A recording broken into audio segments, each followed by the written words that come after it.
अगर थोड़ा सा इधर उधर हिल गया तो इतना परेशान होने की ज़रूरत नहीं, कोई मसला नहीं है। ये मैंने क्या किया, स्टेप बाय स्टेप आपको ध्यान से आराम से फॉलो करके दिखा रही हूँ कि आपने इस तरीके से इसको फॉलो करना है। ये देखिए अब मैंने क्या किया, वाइट वाला वो जो है ना रिमेनिंग मिक्सचर जो मैंने सारा इसमें ऐड कर देना है। स्टेप बाय स्टेप रेसिपी को देखा करें, फॉलो किया करें, आप भी अच्छे से चीज़ें बनाएं, होममेड चीज़ें बनाएं और अपने बच्चों को खिलाएं, क्योंकि होममेड जो है वो सबसे ज़्यादा बेस्ट होता है, क्योंकि वो आपकी आंखों के सामने होता है। बाज़ार से भी, मार्केट से भी अवेलेबल होते हैं, बाज़ार से भी अवेलेबल होती हैं हर चीज़ें, लेकिन होममेड चीज़ें जो होती हैं ना, आपको वो जो होता है ना, एक दिली तसल्ली होती है बच्चों को खिला के, वो होती है क्योंकि वो आपके घर के इंग्रेडिएंट से बनी होती है, आपके हाथों से बनी होती है। उसके बाद मैंने क्या किया है, ये जो रिमेनिंग मिक्सचर था ना चॉकलेट वाला, जिसमें मैंने कोको पाउडर से मिक्स किया था, वो भी मैंने ना इसमें ऐड कर दिया लास्ट में।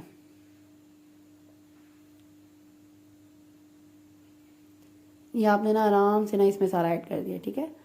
ऐड करने के बाद आपने क्या करना है, इसको कोई रॉकेट साइंस नहीं है मार्बल केक बनाना, बहुत ज़्यादा इजी स्टेप्स आपको बताऊंगी। कोई मतलब ये कैसे बनेगा, इसकी लेयरिंग कैसे होगी, इतना आसान है, आपको यकीन करें आप देख के खुश हो जाएंगे कितना आसान है। आपने नाइफ लेनी है, वो नोकदार नाइफ, जो मर्जी नाइफ ले ले, कोई मसला नहीं है नाइफ, लेकिन आपने सेंट्रल पार्ट से ना साइड्स पे चले जाना लेके। ये देखिए कितने मज़े की चीज़ बन रही है।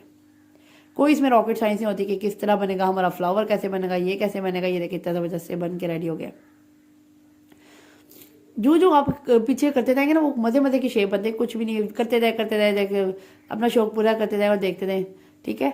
आप भी ट्राई कीजिएगा, ये कोई मुश्किल नहीं है बनाना, बहुत आसान रेसिपी है। और ऐसी चीज़ों से मैं बना रही हूँ कि सब चीज़ें आपके घर में ही मौजूद है, ना मैंने कोई सांचा यूज़ किया है, ना मैंने कोई बटर पेपर यूज़ किया है, कोई इस तरह की आउटसाइडर कोई चीज़ नहीं यूज़ की। और मैं बना भी ओवन में नहीं रही, मैं आपको डबल पतीलों में बनाना सिखा रही हूँ। एक बड़ा पतीला और छोटा पतीला तो सबके घरों में होता ही है एज यूजल, तो आपने क्या करना है, बड़े पतीले को छोटे पतीले में ऐड करना है। अच्छा, वो जो छोटा पतीला आप ऐड करेंगे ना, ये कोशिश कीजिएगा उसकी जो नीचे वाली चीज़ है ना, वो अच्छी तरह उस पर लग रही हो नीचे वाले पतीले, ताकि उसके ना वो स्टीम, उसको वो जो हीट मिलती रहे।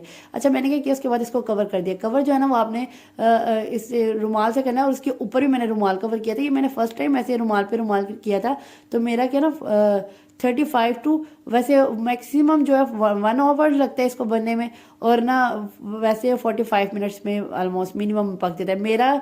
35 तकरीबन 40 मिनट्स में बन के रेडी हो गया था, 35 मिनट्स पे। उसके बाद मैंने चेक किया, बाकी तो सारा रेडी था, लेकिन ना इसमें ना आपने एक दफ़ा स्टिक लगा के या फोक लगा के, छुरी लगा के चेक कर लेनी है।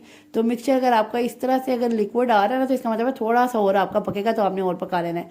तो ये मैं आपको बाद में दिखाती हूँ, मैंने बाद में इसको चेक किया था, वो मेरी वीडियो नहीं बनी, तो मैं आपको बाद में दिखाती हूँ कि वो मिक्सचर जो है ना, वो मेरा केक में मैंने दोबारा से डाल के, कितना सॉफ्ट केक है। इतना बड़ा केक है कि आप खुद जब बनाएंगे ना, तो आप देख के हैरान हो जाएंगे। देखिए इतना इजीली वो उतर गया, कोई बटर पेपर नहीं मैंने यूज़ किया, बस हल्का से ये आपने छुरी की मदद, ये देखिए निकाल के भी दिखा रही हूँ, बिल्कुल भी कुछ भी नहीं है, ठीक है। पहले जब मैंने इसको एक वो ऐड किया था ना स्टिक, तो उसमें वो आ रहा था उसका मिक्सचर, अब इसमें नहीं है, जिसका मतलब हम प्रॉपर रेडी। ये देखिए कितनी अंदर से ज़बरदस्त लुक आ रही है इसकी केक की। इतना सॉफ्ट केक है, इतना मज़ेदार केक है कि जब भी कोई मेहमान आए तो आपने ये ज़रूर ट्राई करना है और मज़े का केक बनाना है। ये देखिए इतना ज़बरदस्त है। अच्छा, इसको कितना फोर्स लगाने की ज़रूरत नहीं, और आराम से साइड्स पे ना आप छुरी की मदद से या किसी स्पैचुला की मदद से आप इसको साइड से हल्का हल्का निकाले बाहर, और आराम से इजीली निकलेगा। पहले थोड़ा सा छुरी से निकालिएगा ताकि वो इजीली फटाफट से बाहर आ जाता है, कोई मुश्किल भी नहीं होती। अच्छा जी, ये मैंने आपको होममेड चॉकलेट भी बनाना सिखाई हुई है। अगर आप प्रीवियस रेसिपी में देखें मेरी होममेड चॉकलेट में, ये मैंने घर पर ही चॉकलेट बनाई थी, और इसको मैंने ऊपर मैंने कहा भाई आज केक बनाया तो इसी खुशी में आज डेकोरेशन भी होनी चाहिए।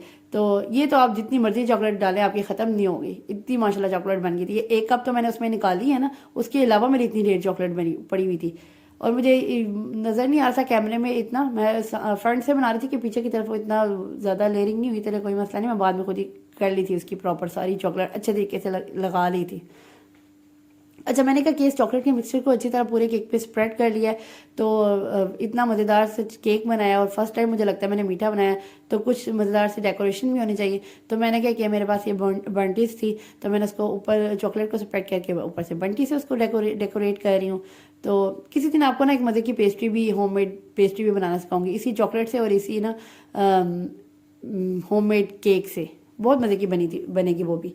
मैं आपको एक शेयर करूँगी, मैंने बनाई थी एक दफ़ा ना, मैं आपसे दोबारा वो शेयर करूंगी रेसिपी। अच्छा, मैंने क्या किया, इसमें बंटी से ऐड कर दिए हैं। अब इसमें मैंने क्या किया, इसमें स्प्रिंकल ऐड कर दिए हैं। अच्छा, ये आपका ना एक दफ़ा ले लेंगे ना, बहुत देर तक चलेगी ये स्प्रिंकल्स जो होते हैं, ये बहुत मज़ा आता है, बच्चे बहुत शौक से खाते हैं। तो मैंने क्या किया, उसमें पूरे केक पे ना ऐसे स्प्रिंकल कर दिए, केक पे ना वो स्प्रिंकल को स्प्रेड कर दिए। ठीक है, ये देखिए जी मेरा शानदार सा केक रेडी है। इतना सॉफ्ट, इतना यमी केक आप बनाएं और सब बच्चों को खिलाएं और खुश करें अपने बच्चों को। अगर आज की रेसिपी आपको मेरी पसंद आई है तो do follow me and subscribe to my channel. Don't forget to share it with your friends and family. Next इससे भी मजेदार वीडियो होगी। नेक्स्ट वीडियो तक के लिए अल्लाह हाफ़िज़।